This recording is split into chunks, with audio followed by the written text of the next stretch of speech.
This is the third part of the HEX Innovate series on basic HEX ezCAN installation. It gives a brief overview of how and where to connect an ezCAN to the motorcycle's CAN bus. For demonstration purposes, ezCAN installation on a BMW R1250 GS Adventure is shown. Generic ezCAN procedures may not apply to all motorcycles. If installation and other procedures specific to your motorcycle model are shown on hexezcan.com, be sure to follow them. If any tasks shown in this video are beyond your ability, consult a qualified motorcycle technician or electronics technician for assistance. Alternatively, send an email to support@hexezcan.com.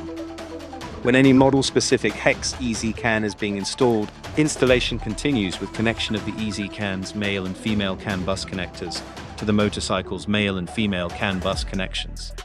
On liquid-cooled R1200 and R1250 BMWs, the ezCAN's CAN bus connectors connect to the motorcycle's tire pressure monitoring module or blanking plug and corresponding module connector.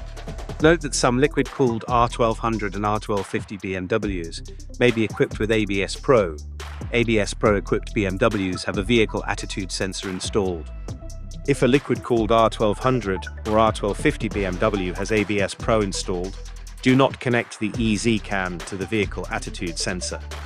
On all other BMWs, the ezCAN's CAN bus connectors connect to the motorcycle's anti-theft alarm module or blanking plug and corresponding module connector.